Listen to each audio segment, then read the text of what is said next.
वापस जाने लगे। थोड़ी सी खजूरें हैं, थोड़ा सा पानी है। बीबी हाजरा कहती, ए इब्राहिम कहाँ छोड़कर जा रहे हो? आपने कोई जवाब नहीं दिया। दोबारा कहा, इब्राहिम बताएं तो सही किसके आसरे पे छोड़ के जा रहे हैं? आपने कोई जवाब नहीं दिया। आखिर में बीबी हाजरा कहती, ए इब्राहिम बस ये बता दें, अल्लाह ने आपको हुक्म दिया है जो हमें छोड़ के जा रहे हैं? कहा, रब ने हुक्म दिया है। कहा, अगर अल्लाह ने हुक्म दिया है तो वो हमें जाया नहीं फरमाएगा। कैसी पहाड़ पर चढ़ गए और आपने वहां जाकर लोगों को आवाज लगाई कि ए लोगों, अल्लाह के घर की तरफ आओ, हज के लिए आओ। ऐसा ही हुआ। कभी क्या इस आसमान ने यह मंजर देखा होगा कि बाप बेटे को रस्सियों से बांध रहा है? आपने बांध दिया, आपने छुरी भी तेज कर ली, बेटे को उल्टा भी लिटा दिया और अल्लाह का नाम लेकर बेटे को जिबाह भी कर दिया, छुरी भी फिरा दी। हजरत इब्राहिम ने अपना काम कर लिया था, याद रखिए। हैं, छुरी का काम क्या है? काटना है, मगर रब चाहे तो फिर छुरी नहीं काटती। अस्सलामु अलैकुम वरहमतुल्लाहि वबरकातुहू। दोस्तों, चलिए मौलाना अब्दुल हबीब अत्तारी साहब की ज़ुबानी हज़रत खलीलुल्लाह हज़रत इब्राहीम अला नबीना अलैहिस्सलातु वस्सलाम के मुख्तसर और मशहूर 2-3 वाक़यात समाअत करते हैं। इस्लाम की एक ऐसी हिस्टोरिकल पर्सनैलिटी, एक ऐसी अजीम हस्ती हैं कि जिनके वाक़यात कुरान पाक में जा बजा मौजूद हैं, और आप ऐसी हस्ती हैं कि इन दिनों में बिलखुसूस उनका जिक्र बार बार करने को जी चाहता है। अगर आप हज को देखें, पहले आप जरा समझिए कि जो अशराए ज़ुल्हिज्जा है, इसमें पूरी दुनिया में मुसलमान 2 इस्लामी त्यौहार बड़ी शान और शौकत से मनाते हैं, एक हज और एक कुर्बानी। लाखों मुसलमान, पौने 200 मुल्कों से बताया जाता है, तकरीबन 180-90 मुल्कों से लोग मक्के पहुंचते हैं हज करने के लिए, और फिर दूसरा करोड़ों मुसलमान जो है वो कुर्बानी करते हैं। इन दोनों इस्लामी फरीजों में, इन दोनों इस्लामिक जो त्यौहार हैं, अगर हम इसको गौर से देखें तो इन दोनों में एक हस्ती का नाम बार बार कानों में गूंजता है, बार बार उनका जिक्र आता है, और वो कोई और नहीं, वो खलीलुल्लाह हजरत इब्राहीम अला नबीना अलैहिस्सलातु वस्सलाम। याद रहे, आप इतनी मुबारक हस्ती हैं कि सरकारे दो आलम सल्लल्लाहु अलैहि वसल्लम के बाद इस दुनिया में सबसे अफजल का अगर कोई हस्ती है तो वो हजरत इब्राहीम अलैहिस्सलातु वस्सलाम है। आपको अबुल अंबिया कहा जाता है। आपके बाद जितने नबी आए, आप सबके वालिद हैं। 4 बड़ी आसमानी किताबों में आपका जिक्र मौजूद है, बल्कि चारों मज़ाहिब में जो 4 आसमानी किताबों के जो मज़ाहिब थे, इन चारों में आपका अदब भी है, आपकी पैरवी भी है। इस कदर आपका बड़ा मकाम है। और हजरत इब्राहीम अलैहिस्सलातु वस्सलाम की एक और शान बताऊं तो हमारी मोहब्बत और बढ़ जाती है कि प्यारे आका अलैहिस्सलातु वस्सलाम से शक्लो सूरत में, नबी पाक के चेहरे की मुशाबहत में हजरत इब्राहीम अलैहिस्सलातु वस्सलाम कितना करीब थे कि मेरे आका फरमाया करते, जिसको इब्राहीम अलैहिस्सलाम को देखना है वो मुझे देख ले। नबी पाक फरमाया करते थे। इस कदर बड़ा मर्तबा हजरत इब्राहीम अलैहिस्सलाम। और वाकयात कैसे, अल्लाह अकबर। मैं सच बताऊं, एक बयान में तो उनकी सीरत बयान नहीं हो सकती, इसको जरूर पढ़ें, इनकी सीरत को स्पेशली पढ़ें, इतना कुछ आपको सीखने को मिलेगा। अल्लाह अकबर। कितने अप एंड डाउन हैं, कितने पेचो खम हैं आपकी सीरत में, कितने सब्र है, कितना तवक्कुल है। अल्लाह पर भरोसा सीखना हो, रब के फैसलों पर यकीन सीखना हो, अल्लाह की रिजा पर राजी कैसे रहना है, कुर्बानी देनी कैसे है। अल्लाह अकबर। हजरत इब्राहीम की सीरत से सीखने को मिलता है। मैं कोशिश करूंगा मुख्तसर वक्त में 2-3 वाकयात कुछ समराइज करने की कोशिश करता हूं। आपकी उम्र है 18-20 साल। अच्छा, इस उम्र में जो नौजवान होता है, नॉर्मली उसके जज्बात कैसे होते हैं, उसकी मैच्योरिटी लेवल क्या होता है, आपको पता होता है। 18-20 साल बड़ी नॉर्मल सी एज होती है। मगर आप एक ऐसी वादी में, एक ऐसे गांव में रहते थे कि जहां के लोग बुत परस्ती करते थे, बुतों की पूजा करते थे। आपको भी बुलाते, आप कहते मैं बुतों को नहीं, मैं अल्लाह वहदहु ला शरीक को मानता। आप तौहीद के पैरोकार थे। वो बड़ा बुलाते, आप उन्हें मना करते। एक बार हर साल उनके गांव में, उनके विलेज में एक मेला होता था। उन्होंने कहा कि आप भी चले हमारे साथ। उन्होंने कहा नहीं, तुम उसमें शराब पीते हो, बुरे काम करते हो, मैं इन बुरे कामों में तुम्हारा साथ नहीं दूंगा। आप नहीं गए, सारे गांव वाले चले गए। आप अकेले थे तो आपने देखा कि देखूं तो सही, ये बुत खाने में करते क्या है। हजरत इब्राहीम अलैहिस्सलाम उस बुत खाने में चले गए। जाकर देखा तो अजीब अजीब तरह के बुत थे। आपको बड़ा गुस्सा आया कि ये अपने हाथों से बनाते हैं और खुद ही पूछते हैं। कुल्हाड़ा उठाया, किसी की कान काटा, किसी का पैर तोड़ा, किसी की आंख तोड़ दी। और जो सबसे बड़ा बुत था उसके कांधे पर कुलाड़ा रख के खुद बाहर आ गए। अब वो लोग जब वापस आए तो अपने बुत खाने में गए तो बड़े गैज़ो गजब में कि हमारे इन खुदाओं को किसने तोड़ दिया। तो लोगों ने कहा एक ही नौजवान है जो इनको मानता नहीं है, उसी ने किया होगा। हजरत इब्राहिम को बुलाया गया, क्या क्या आपने किया है? तो आपने कहा मुझसे क्यों पूछते हो, इससे पूछ लो जो सबसे बड़ा बुत है, इसी के कांधे पर कुलाड़ा पड़ा है, इसी से पूछ लो। तो वो लोग कहते हैं कि ये हमारे बुत बता नहीं सकते कि किसने तोड़ा है, ये नहीं बता सकते किसने तोड़ा, तुम बताओ तुमने किया है कि नहीं।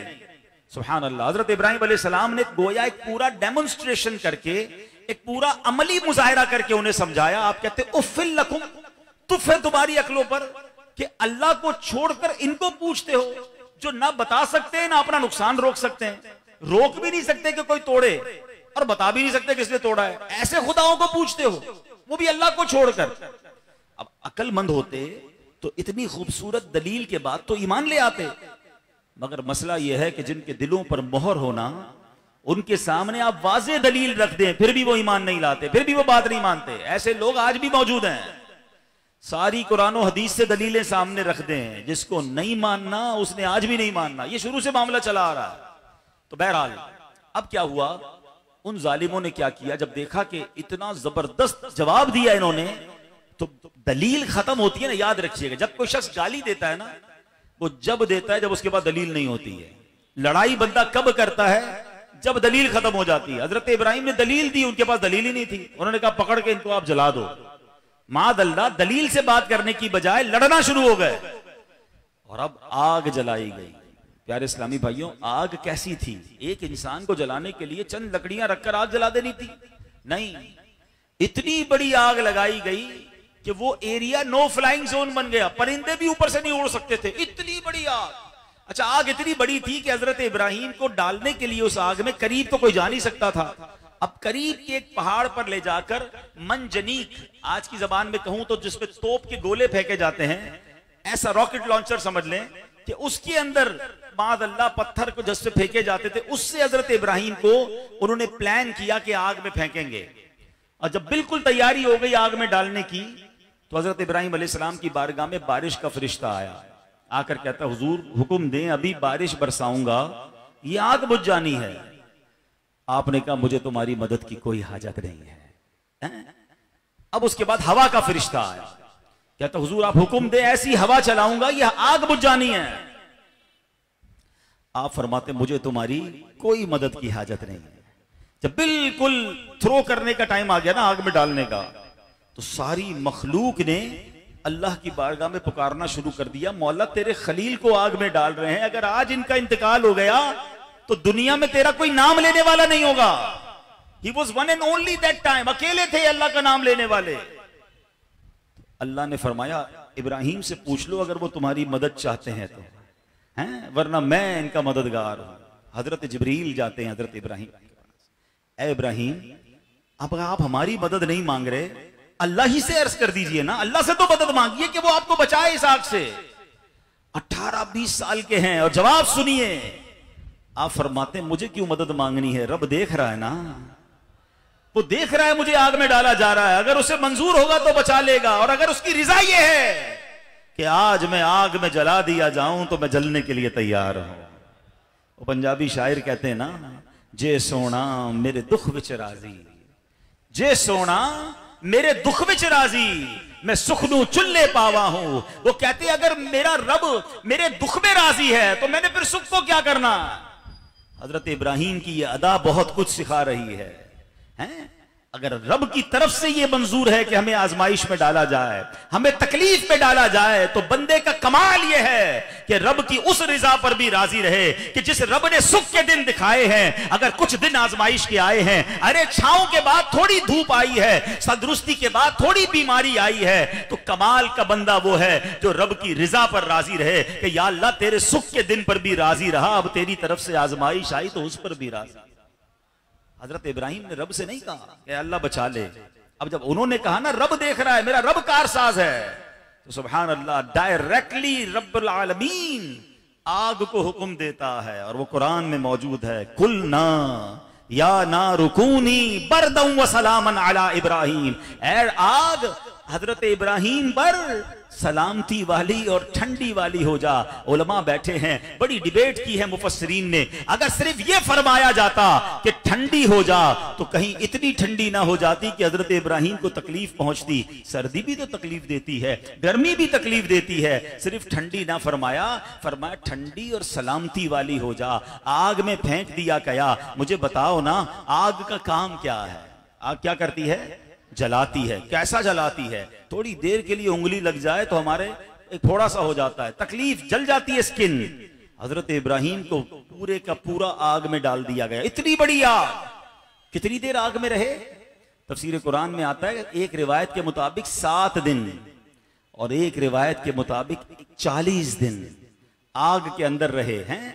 नमरूद जो है अपने घर की छत से चढ़ चढ़ कर देखता था कि हाल क्या हुआ है, हजरत इब्राहीम आग में किस कैफियत में है। उसको आग ही आग नजर आती थी। मगर जब हजरत इब्राहीम उस आग से बाहर आते हैं तो आपका बाल भी बीका नहीं हुआ होता है। हाय हाय, ये कैसे मुमकिन है? लॉजिक क्या कह रही है? अकल कहती है आग में जाने के बाद बच ही नहीं सकता बंदा। मगर सुभान अल्लाह, रब ने अपनी कुदरत का नजारा दिखाया।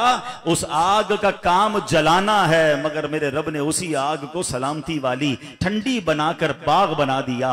क्या खूबसूरत बात। शायर मशरिक कहते हैं ना, असल में इस पूरे वाक़े से जो सीखना है, मैं चूंकि ये वाक़यात मुख्तसरन वर्ष करता चला जाऊंगा और मैं चाहता हूं कि उससे कुछ मैसेज भी लेते जाएं। तो पहला मैसेज ये लेना है कि बात यह है, अल्लाह पर भरोसा हो, अल्लाह पर यकीन हो, अल्लाह के फैसलों पर बंदा राजी रहे तो फिर देखो कैसा कमाल होता है। शायर मशरिक कहते हैं, अगर आज भी हो इब्राहीम सा ईमान पैदा।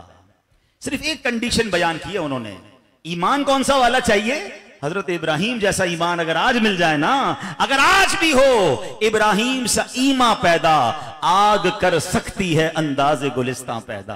आज भी तुम्हारी आग बाग बन जाएगी। अगर आप गमों की आग में हैं, आप बीमारियों की आग में हैं, आप परेशानियों की आग में हैं, बस हजरत इब्राहीम जैसा अल्लाह पर भरोसा ले आओ, अल्लाह इसी बाग को आग बना देगा। सुभान अल्लाह, ये बात सीखने को मिली। हम बहुत सारी चीजें लॉजिक से सोचते हैं, बहुत सारी चीजें अकल से सोचते हैं। नहीं जनाब, हर फैसला अकल से नहीं होता, हर फैसला दिमाग से नहीं होता। अरे अकल तो कहती थी ए इब्राहीम आग में जाओगे तो जल जाओगे, मगर सुभान अल्लाह इश्क ने क्या फैसला किया। क्या खूबसूरत शेर कहते हैं शायर मशरिक, बेखतर कूद पड़ा आतिशे नमरूद में इश्क।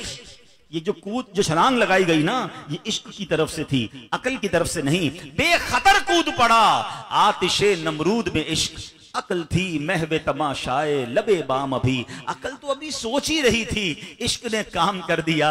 वो पंजाबी शायर कहते हैं ना, इश्क दे चल्ले ही नंबर ले गए, अकल मंदा एवं ही उमरा गालियां। ये इश्क वाले ही नंबर ले जाते हैं और कुछ अकल वाले सोचते ही रह जाते हैं। और आओ मैं हजरत इब्राहीम के इस वाक्य को जरा आज के जमाने के हिसाब से आपको समझा दूं। मैं अर्ज ये करना चाह रहा था, हम अपनी मुश्किलों को, अपनी परेशानियों को हम अपनी कैलकुलेशन से चेक करते हैं कि यार इतना कर्जा हो गया है, सारी जिंदगी भी कोशिश करूंगा, नौकरी कर करके भी ये कर्जा अदा नहीं होगा, हैं? इतनी बड़ी प्रॉब्लम आ गई है, कुछ भी कर लूं ये हल नहीं होगी।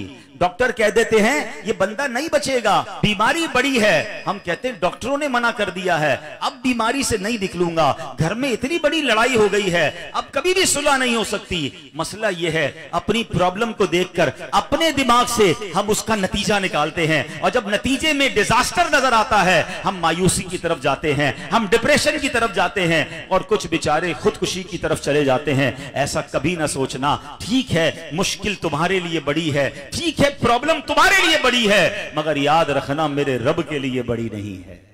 इन्नल्लाह अला कुल्ली शैइन कदीर। प्रॉब्लम यह है हम कुरान नहीं पढ़ते। अरे एक वाकया थोड़ी है, ये रब चाहे तो इतनी बड़ी आग हजरत इब्राहीम के लिए गुलजार बन सकती है। अरे मेरा रब चाहे तो हजरत यूसुफ अलैहिस्सलाम को अंधेरे कुएं से निकालकर मिस्र का बादशाह बना सकता है। अरे वही रब है कि जो दरिया बंदों को डुबा देता है, और मेरा रब चाहे तो दरियाए नील जो है हजरत मूसा और उनके साथियों के लिए रास्ते बना देता है। और कमाल तो देखो, उनके लिए रास्ते बनाता है और पीछे आने वाले फिरौन को उसी दरिया में गरक भी फरमा देता है।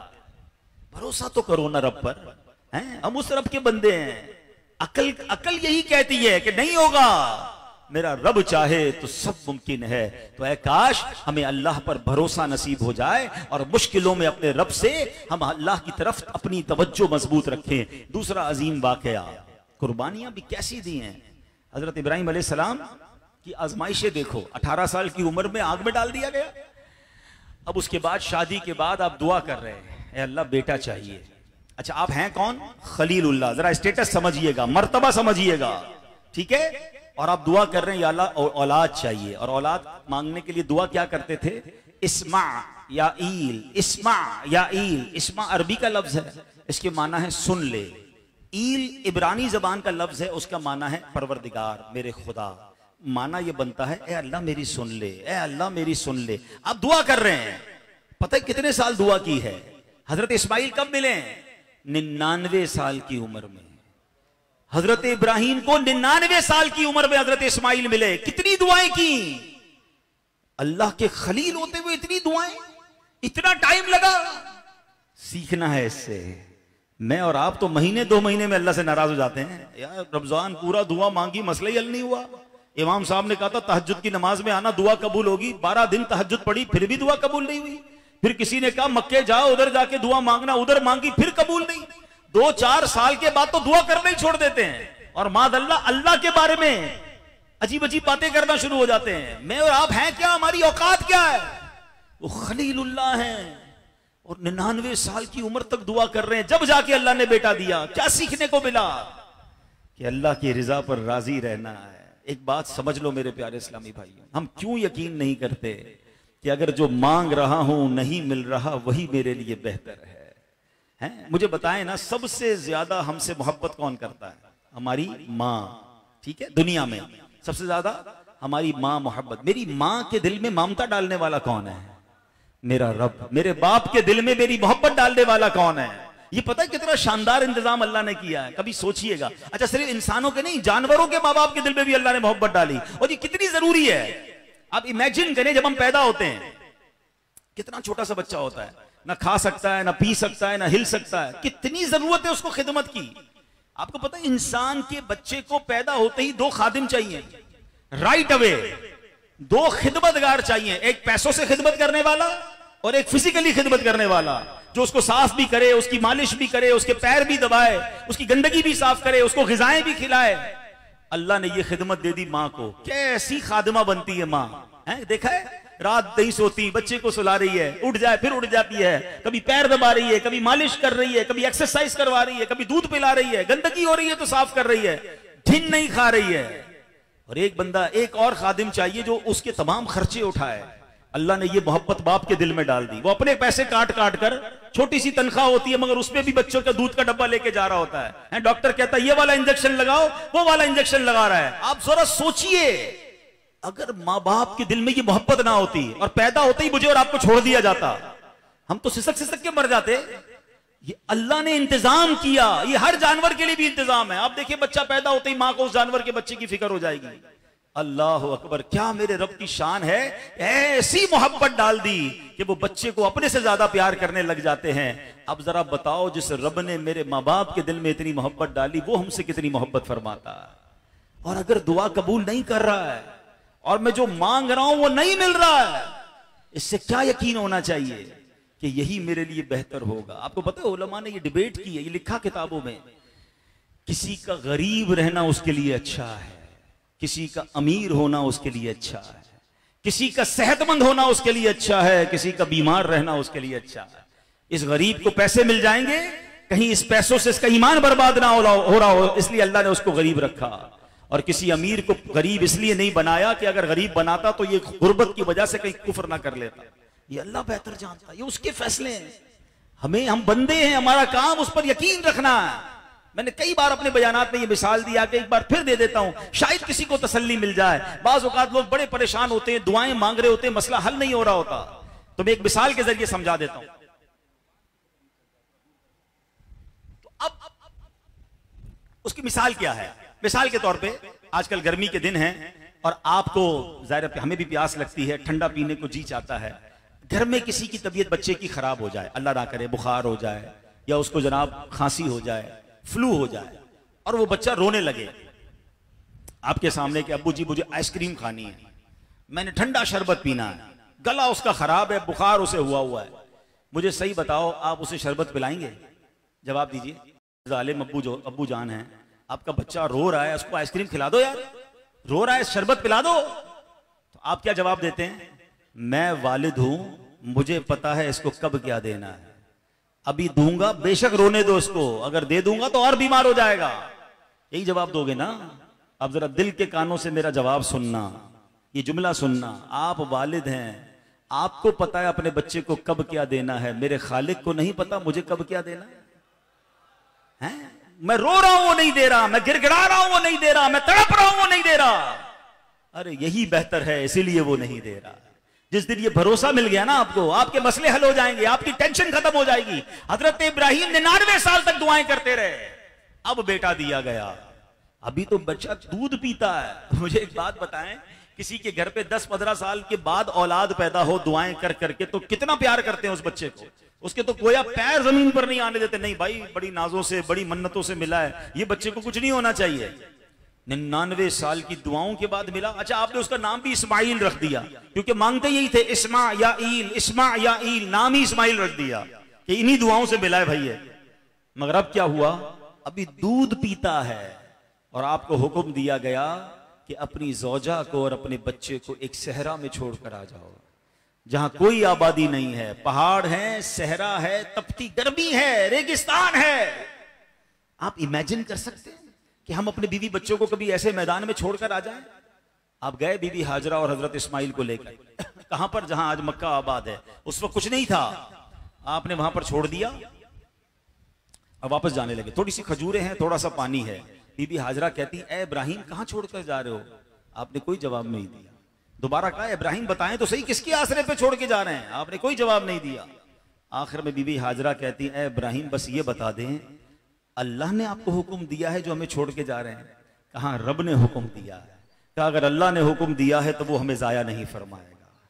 कैसी खातून है, कैसी फैमिली। हजरत इब्राहिम चले गए उन्हें छोड़ के, थोड़े दिन पानी चला, थोड़े दिन खजूरें चली, सब खत्म। इतनी भूख हो गई कि बीबी हाजरा का अपना दूध भी खत्म हो गया, वो हजरत इस्माइल को पिला नहीं पा रही थी। अब भूख के मारे, प्यास के मारे वो बच्चा रो रहा है, माँ बेकरार है, एक पहाड़ से दूसरे पहाड़ पानी की तलाश में दौड़ रही हैं, पानी नहीं मिल रहा, बच्चा रो रहा है, माँ कभी उधर जाती है, कभी इधर जाती है, और आखिरकार अल्लाह का करना ऐसा हुआ, जिब्रील अमीन आते हैं, जो पैर हजरत इस्माइल जमीन पर रगड़ रहे हैं, उसके करीब जिब्रील अमीन अपने पैरों की ठोकर लगाते हैं, और अब जमीन से चश्मा जारी होता है। पानी का नाम ही जमजम हो गया। और सुभान अल्लाह, वो कैसा चश्मा है। आप खारादर में रहने वाले, ओल्ड सिटी में रहने वाले बोरिंग करते हैं, कभी कभी पहले कुएं खुदवाए जाते थे, कभी इसकी हिस्ट्री पढ़िएगा, 25 साल, 50 साल, 100 साल, कभी कभी 200-400 साल कुआं चल जाता है, फिर पानी खत्म हो जाता है, फिर बोरिंग खत्म हो जाती है, फिर कुआं सूख जाता है। अल्लाह अकबर। आपको पता है जमजम को जारी हुए कितना टाइम हो गया है?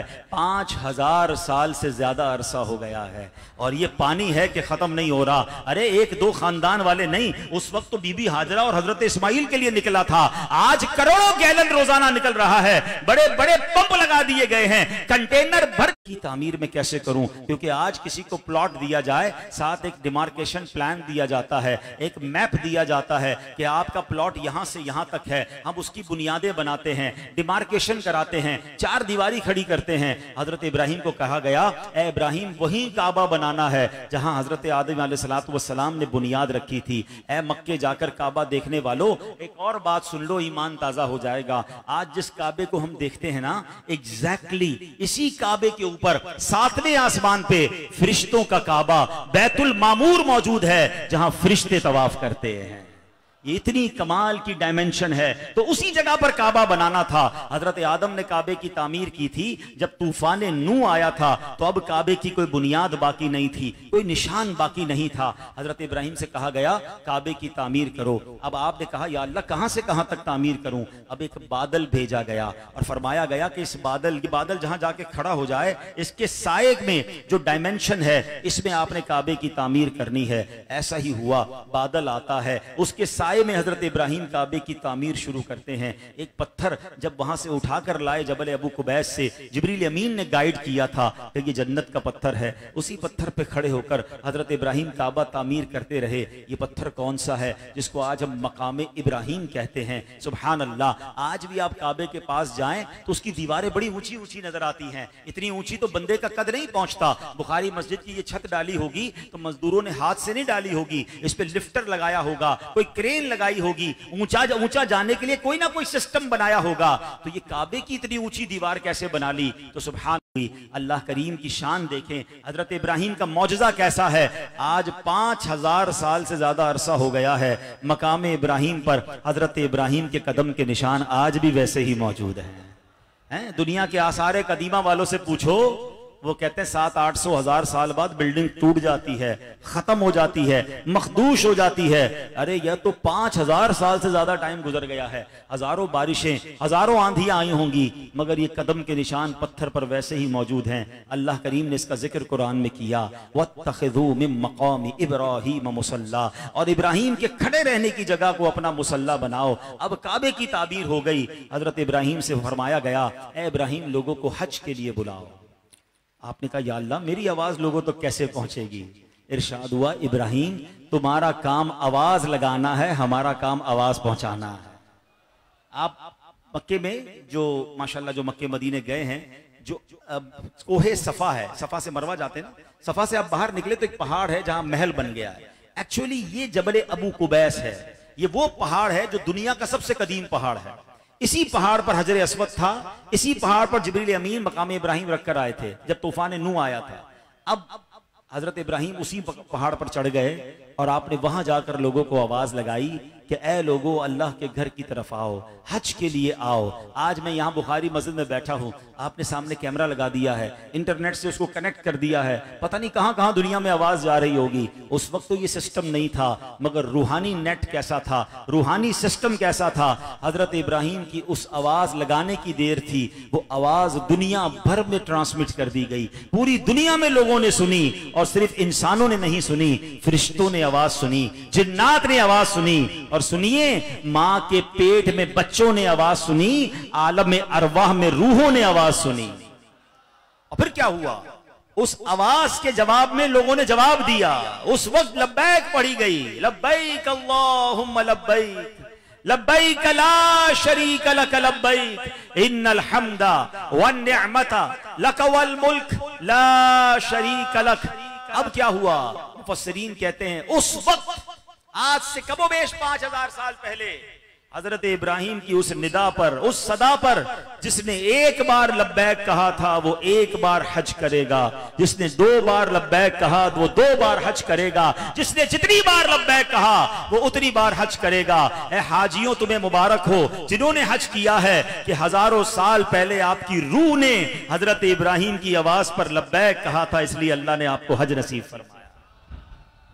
ऐसी शख्सियत है हजरत इब्राहीम। कैसी कुर्बानी कि अपने बेटे को और अपनी जोजा को वहां छोड़ा है। अब आओ, ये बेटा अब 7 साल का होता है। ये बेटा अब 7 साल और एक रिवायत के मुताबिक 13 साल, कितनी छोटी उम्र है। ख्वाब में अब हजरत इब्राहीम एक ख्वाब देखते हैं। आज 8वीं शब है ना, है 8वीं ही शब थी। सुभान अल्लाह, आज ही की शब थी। हजरत इब्राहीम ने ख्वाब देखा कि अपने बेटे को आपने जिबाह करना है। हजरत इब्राहीम खड़े होते, जब बेदार हुए तो सोच विचार करने लगे कि ये अल्लाह की तरफ से हुक्म है या नहीं है। इसलिए 8 जुल्हिज्जा को यौम तरविया कहा जाता है। तरविया के माना है सोच विचार का दिन। अगला दिन हुआ तो 9वीं रात को फिर ख्वाब देखा। कोई कहने वाला कह रहा है कि इब्राहीम अपने बेटे को जिबा करो। आप समझ गए ये अल्लाह की तरफ से हुक्म है, ये ऑर्डर अल्लाह की तरफ से है, पहचान गए। इसलिए 9 जुल्हिज्जा को यौमे अरफा कहा जाता है। ट्राई टू इमेजिन, ये वही बेटा है जो 99 साल की दुआओं के बाद मिला है और 7 साल उम्र है। कितना प्यार होगा। बेटे को तैयार करवाया और लेकर जाने लगे। अब बताओ, शैतान मरदूद कब ये बर्दाश्त करेगा कि इतनी बड़ी नेकी हो जाए, अल्लाह के इतने बड़े हुक्म पर अमल हो जाए। शैतान एक इंसान की शक्ल में हजरत इब्राहीम के सामने आ गया। कहता है, इब्राहीम कहां चले? बेटे को लेकर जा रहा हूं, कब पता है मुझे आप ज़िबा करने ले जा रहे हैं। शैतान कहता है मुझे मालूम है आप बेटे को ज़िबा करने ले जा रहे हैं। हजरत इब्राहिम ने बड़ा कहते हैं ट्विस्टेड जवाब दिया, लॉजिकली जवाब दिया, क्या कभी बाप बेटे को ज़िबा करता है? तो कहा मुझे पता है आपको रब का हुक्म है। तो कहा जब रब का हुक्म है तो फिर मैं राजी हूं। अब वो जो है शैतान मरदूद बीबी हाजरा के पास पहुंच गया। अब माँ कितनी ज्यादा क्लोज होती है अपने बच्चे से। कहा हाजरा पता है हजरत इब्राहिम इस्माइल को लेकर कहां गए? कहीं तैयार करा के ले कर गए, कहीं नहीं, आपके बेटे को ज़िबा करने गए। बीबी हाजरा कहती क्या बाप भी बेटे को ज़िबा करता है? कहा उनको अल्लाह का हुक्म मिला है। हाय हाय, मां तो देखो कैसी, अगर कहती हैं अल्लाह का हुक्म है तो फिर हम भी राजी हैं, ज़िबा करने पर भी राजी हैं। अब क्या हुआ, उस मरदूद को फिर चैन नहीं आया। वो हजरत इस्माइल के पास आया, कहता है इस्माइल पता है तुम्हारे बाबा कहां ले जा रहे हैं? कहा कहीं तैयार करके ले जा रहे हैं। कहा नहीं तुम्हें ज़िबा करेंगे। उन्होंने भी कहा मेरे बाबा मुझे क्यों ज़िबा करेंगे? कहा उन्हें अल्लाह का हुक्म मिला है। कहा अगर रब का हुक्म है तो फिर मैं भी राजी हूं। अच्छा, अब हजरत इब्राहिम के सामने जब शैतान आया तो फरिश्तों ने कहा कि इब्राहिम खलीलुल्लाह कंकर मारे इसे। आपने एक मकाम पर उसे कंकर मारे, फिर आगे गए दोबारा कहा फिर कंकर मारे, आपने फिर कंकर मारे, और आगे गए कहा फिर कंकर मारे, आपने फिर पत्थर मारे। ये एग्जैक्टली वही मकामात थे जहां 3 जमरे हाजी जहां रमी करते हैं। अल्लाह अकबर।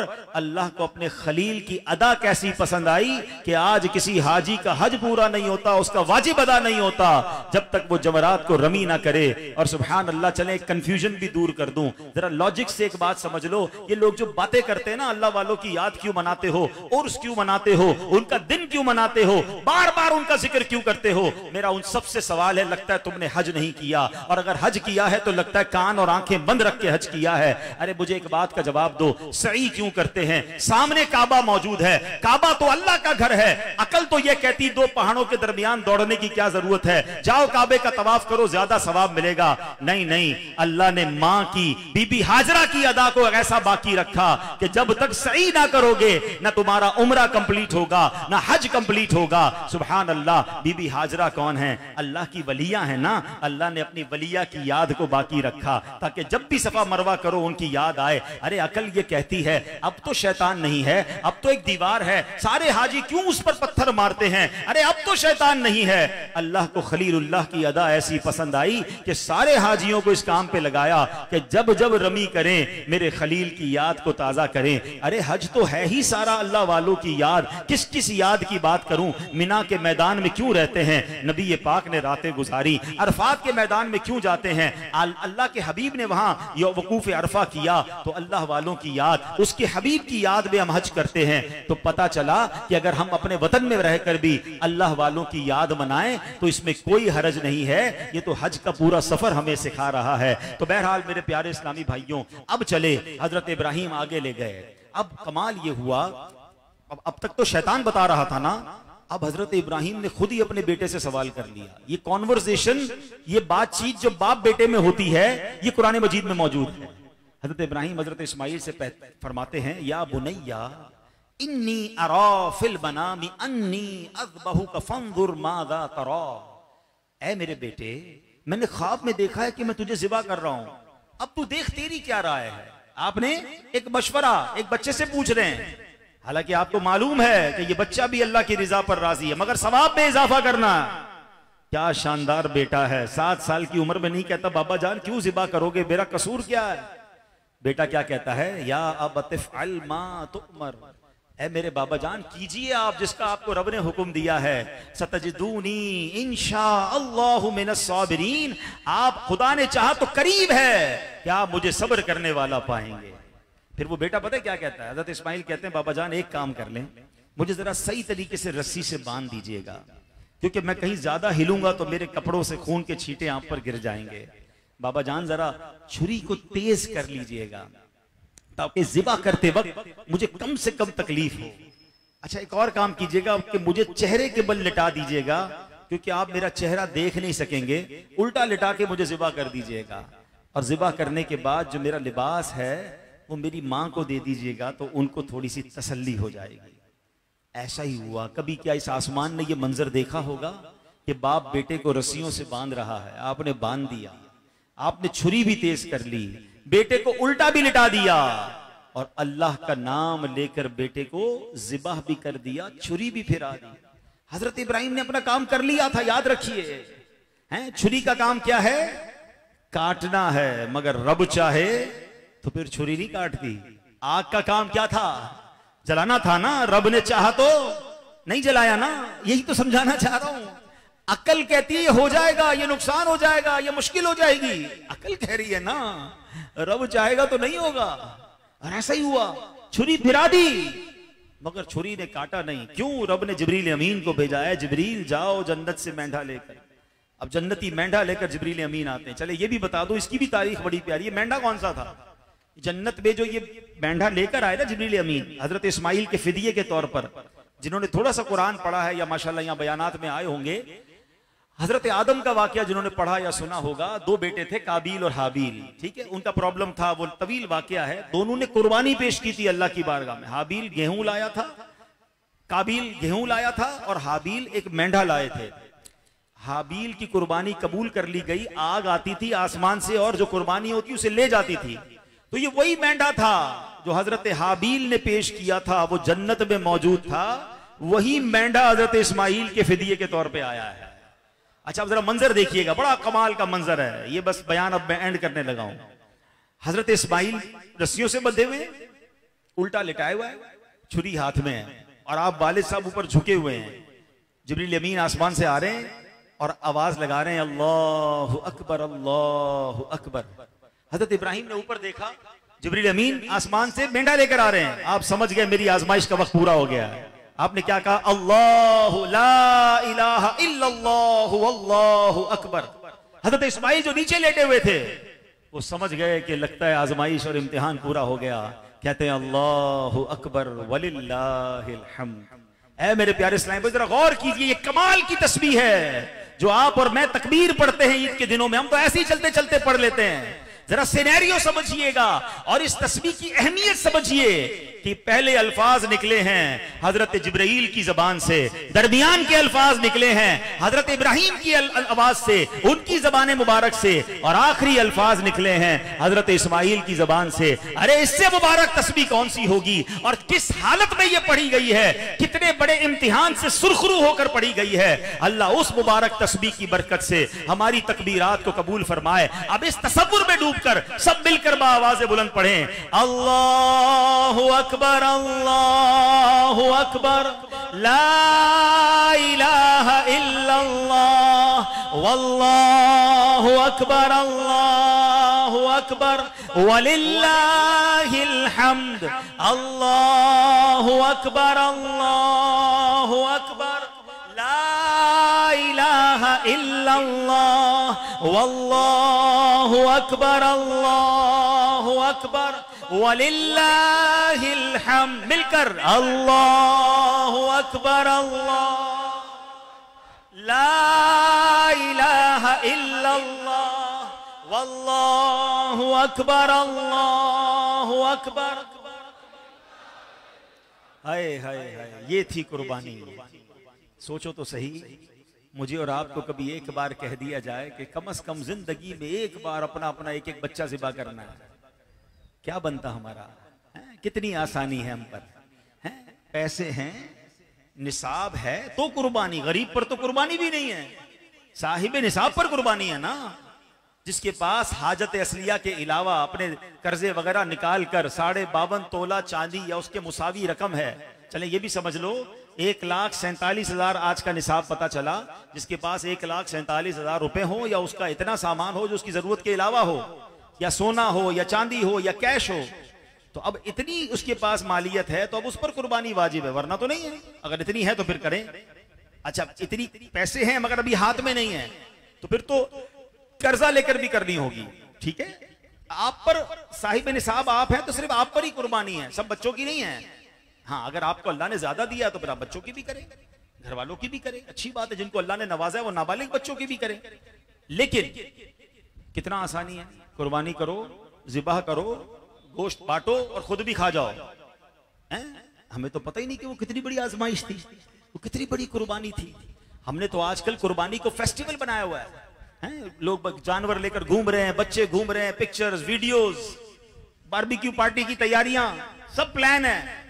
डीप फ्रीजर सुना रेट बढ़ जाते हैं, कोयले और पता नहीं क्या क्या चीजें बढ़ गई होंगी, हंटर बीफ वाले तैयार बैठे होंगे, कसाब छुरियां तेज कर रहे होंगे, एवरीबडी इज रेडी।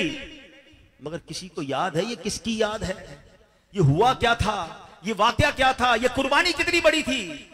खुदारा खुद भी सुने, अपने बच्चों को भी सुनाएं, ताकि हजरत इब्राहिम, हजरत इस्माइल और फिर सबसे बढ़कर अल्लाह के हुक्म से मोहब्बत बढ़े। इस्लाम ऐसे नहीं फैला है। हमें भी तैयार रहना है कि वक्त पड़े तो अपना माल कुर्बान करें, वक्त पड़े तो अपना वक्त कुर्बान करें, और अल्लाह वो दिन लाए जब इस्लाम के लिए जरूरत हो तो अपनी जान भी कुर्बान करें। ये यूं इस्लाम फैला है ना, और हम जनाब बड़े मौज मस्ती में रहते हैं। हजरत इब्राहिम, हजरत इस्माइल की ये सीरत हमें बताती है कि किस तरह आजमाइशों के बाद अल्लाह का कैसा कुर्ब उन्होंने पाया। तो ये सुन्नत इब्राहिमी जरूर अदा करें। और सुभान अल्लाह, इसकी हम एक दुआ भी पढ़ते हैं। अच्छा, इसमें कुर्बानी में एक और 2-3 मसाइल भी हैं। बिल्कुल बेहतरीन जानवर करना चाहिए, अल्लाह ने दिया है तो सबसे बेहतरीन जानवर कुर्बान करें, मगर अल्लाह की रिजा के लिए करें ना, दिखावे के लिए नहीं, वाह वाह के लिए नहीं कि जनाब मैं इतना पैसे वाला तो देखो मेरे जानवर कितने कीमती और मैं इतना बड़ा सखी हूं। नहीं, फिर तो सवाब भी नहीं मिलेगा। कुर्बानी के वक्त दुआ क्या पढ़ते हैं? इन्ना सलाती व नुसुकी व महयाया व ममाती लिल्लाहि रब्बिल आलमीन। क्या प्यारी दुआ है। अल्लाह करे मैं और आप इस दुआ के मिस्ताक बन जाएं। बेशक मेरी नमाज, मेरी कुर्बानी, मेरी जिंदगी और मेरी मौत, ये सब मेरे रब के लिए। इन्ना सलाती व नुसुकी व महयाया व ममाती लिल्लाहि रब्बिल आलमीन। बन जाओ ना ऐसे, अल्लाह के लिए कुर्बानी करें ना, दिखावे के लिए नहीं। और जब कुर्बान करें तो उस वक्त भी अल्लाह की बारगाह में काश आंसू हो कि अल्लाह कबूल फरमा ले। और सवाब कैसा है, आए हाय, कुर्बानी करने वालों खुश दिली से करना। सरकार दो आलम सल्लल्लाहु अलैहि वसल्लम की 1-2 हदीसें आपको सुना दूं ताकि आपको मजीद अपनी कुर्बानी से प्यार भी हो जाए और ये सवाब भी हासिल करें। सरकार दो आलम अलैहिस्सलाम फरमाते हैं, कुर्बानी करने वाले को कुर्बानी के जानवर के हर बाल के बदले में एक नेकी मिलती है। जितने बाल है उतनी नेकियां मिलेंगी। बीबी फातिमा को नबी पाक ने फरमाया, ए फातिमा, अपनी कुर्बानी के पास मौजूद रहो, क्योंकि इसके खून का पहला कतरा गिरेगा तुम्हारे सारे गुनाह मुआफ कर दिए जाएंगे। ये तो गुनाह माफ करवाने के लिए आया है। हाय हाय, प्यार करें। अच्छा, फिर एक और जगह प्यारे आका फरमाते हैं कि जिसने खुश दिली के साथ तलब सवाब के लिए कुर्बानी की, वो आतिश जहन्नम से रोक हो जाएगी, जहन्नम और उसके दरमियान रोक हो जाएगी। तो मेरे प्यारे इस्लामी भाइयों, जिसने अभी तक कुर्बानी का प्लान नहीं किया, अगर साहिब इस्तिताअत है तो कुर्बानी जरूर करें। ये पुल सिरात की सवारियां बनेंगी। अच्छा, यहां पर कुछ लोगों के पेट में दर्द शुरू हो जाता है, चले उनका भी छोटा सा इलाज कर दें आखिर में। यार, ये इतने करोड़ों रुपए कुर्बानी में लगा देते हैं, किसी गरीब का भला कर दें, कुछ गरीबों की मदद कर दें, अरबों रुपए जनाब हज पे खर्च करते हैं, किसी गरीब का भला कर दें। मुझे एक बात, अच्छा फिर इस पे हमारे भी लोग भोले भाले हैं ना, वो भी बोलते हैं यार कुछ इमाम साहब से पूछे तो सही बात क्या है। मुझे एक बात बताएं, आप क्यों इनकी बातों में आ जाते हैं? कभी आपने सुना कि यार 31 दिसंबर को न्यू ईयर नाइट में इतनी आतिशबाजी होती है, करोड़ों रुपए की, इतने फंक्शन होते हैं, इसके बदले किसी गरीब की शादी कर दें, फला क्रिकेट मैच की ओपनिंग सेरेमनी नहीं होनी चाहिए, इसके बदले जनाब किसी गरीब का भला कर दें। आप कभी भी नहीं सुनोगे। नया आईफोन आया है, इतने लाखों करोड़ों रुपए के आईफोन बिक रहे हैं, यार इसकी बजाय ये गरीबों का भला कर दें, कभी भी नहीं सुनेंगे आप। नए नए मॉडल की गाड़ियां आई जा रही है, किसी शोरूम के बाहर आप किसी को खड़े होकर नहीं कहेंगे यार इतने सारे जनाब महंगी महंगी गाड़ियां ले रहे हो किसी गरीब की। नहीं, जब भी मुसलमान अल्लाह के नाम पर खर्च करेंगे ना, नबी पाक की मोहब्बत में, ये 12वीं में भी प्रॉब्लम होता है। जब भी 12 रबीउल अव्वल आएगा, कोई लाइटिंग कर रहे होंगे, कोई लंगर खिलाएंगे, परचम लगाएंगे, तब उनको याद आएगा गरीब के बच्चे। उसी तरह अब ये बकरा ईद में याद आ रहे होंगे। इनको पेट में दर्द इस्लाम से है, गरीबों की मोहब्बत नहीं है। वरना हर जगह बोलते ना, कोई नहीं कहेगा आपको इतने त्योहार, इतने फेस्टिवल, पता नहीं कौन कौन से डे मनाए जा रहे हैं, लेकिन उसमें किसी की जबान पर नहीं आएगा। चलो, इनका मैं थोड़ा सा यूं भी समझा दूं आपको। चल, सिर्फ कुर्बानी की बात करते हैं, कुर्बानी की बजाय किसी गरीब का भला कर दो। अरे आपको लगता है फिर पता ही नहीं है कुर्बानी से कितने गरीबों का भला होता है। जिनमें थोड़ा सा इकोनॉमी पड़ी है ना, बिजनेस, माशाल्लाह खारादर तो है ही बिजनेसमैन का एरिया, सारी हम भी यही कारोबार कर करके बड़े हुए हैं। बिजनेस की फॉर्मूला क्या है, बिजनेस इकोनॉमी क्या कहती है? अमीर की जेब से पैसा निकले और गरीब की जेब में जाए, ये लोगों की जेबों से पैसा निकले और मार्केट में फ्लो करे, ये ग्रोथ को बढ़ाता है, ये बिजनेस इकोनॉमी को बूस्ट देता है। आपको अंदाजा है कितने पैसे खर्च होते हैं कुर्बानी पर? खरबों रुपए की कुर्बानी होती है अल्हम्दुलिल्लाह पाकिस्तान में। ये पैसे किधर जाते हैं? कुर्बानी किस पर वाजिब है? अमीर पर वाजिब है ना, साहिब निसाब। उनकी जेब से निकला, गया किसके पास? ये जितने जानवर वाले लोग हैं बेचारे, ये गांव से आते हैं 90%। ये गांव गोठों के रहने वाले सारा साल जानवर पालते हैं, इन सबको ये पैसे मिलते हैं। अच्छा, सिर्फ उनको नहीं मिलते, उसके बाद ये जानवर मंडी में आते हैं, मंडी में चारे वालों का कारोबार शुरू हो जाता है, इनके कारोबार शुरू हो जाते हैं। फिर ट्रांसपोर्टेशन, कितने ट्रक वाले, कितने सुजुकी वाले, उनका कारोबार शुरू हो जाता है। जब ये जानवर हमारे मोहल्ले में आते हैं तो मोहल्ले में जो हमारे चौकीदार होते हैं, जो पालने वाले होते हैं, उनका काम शुरू हो जाता है, चारे बिक्रे होते हैं। अच्छा, उसके बाद जब कुर्बानी होती है तो हजारों लाखों कसाई, उनके साथ हेल्पर, सबकी जनाब दिहाड़ी लगती है, सब पैसे कमाते हैं। उसके बाद आगे चलें, जब ये गोश्त कट जाता है तो फिर बारबेक्यू बनाने वालों का काम शुरू हो जाता है, फिर कबाब वालों का काम शुरू हो जाता है, कोयले बिक रहे हैं, मिट्टी का तेल बिक रहा है। और आगे चलें, जब ये चमड़ा ये मार्केट में जाता है तो लेदर फैक्ट्रियां चलना शुरू हो जाती है, उसके कारखाने चलना शुरू हो जाते हैं। अरे आप शुरू तो करो, ये पैसा कितने लोगों को रोजगार दे रहा है। एक सुन्नत इब्राहिमी पे मुसलमान अमल करते हैं और लाखों करोड़ों मुसलमानों का फायदा होना शुरू हो जाता है।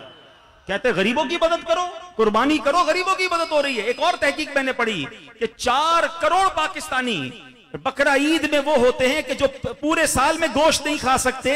4 करोड़ पाकिस्तानी वो होते हैं जिनको गोश्त उनके घरों तक पहुंच जाता है। कितनी बड़ी खिदमत है। आप इस्लाम से मोहब्बत करें ना। और मेरी एक और बात आज सुन लीजिएगा, हदीस पाक का मजमून है कि अल्लाह के नजदीक यौमुन नहर 10 जुल्हिज्जा जानवर का खून बहाने से ज्यादा अफजल कोई काम नहीं है। मैं किसी भी गरीब की मदद करूं, किस लिए करूंगा भाई? अल्लाह की रिजा के लिए करूंगा ना, सवाब के लिए करूंगा। जब रब फरमा रहा है, उसके हबीब फरमा रहे हैं कि सबसे अफजल काम अल्लाह के नजदीक खून बहाना है, तो मैं अपनी अकल से फैसला करूंगा या शरीयत का फैसला करूंगा? मुझे सवाब चाहिए, अल्लाह की रिजा चाहिए। अभी तो सुना, हजरत इब्राहिम को आग में डाला जाना मंजूर था, अकल नहीं दौड़ाई थी। मगर आज इस्लामी आकाम में लोग अकल दौड़ा रहे हैं कि ये क्यों है तो वो क्यों है, तो ये हुक्म किस लिए है। वो अल्लाह के बंदों बंदे, हमारा काम लब्बैक कहना है, हमारा काम मानना है। तो जब भी शरीयत का हुक्म आए, हमें अकल से नहीं इश्क से और दिल से फैसला करना है। और जब शरीयत का हुक्म आ जाए तो उस पर लब्बैक कहना है। फिर देखें इंशाअल्लाह आप पर कैसे रहमो करम के दरवाजे खुलते हैं। तो कुर्बानी कीजिए, खुश दिली से कीजिए। और अल्लाह ये बयान कैसे लगा कमेंट करके जरूर बताइएगा, और इस वीडियो को जहां तक हो सके शेयर कीजिएगा। मिलते हैं किसी और वीडियो में, तब तक अपना ख्याल रखें। खुदा हाफिज़। अस्सलामु अलैकुम व रहमतुल्लाह।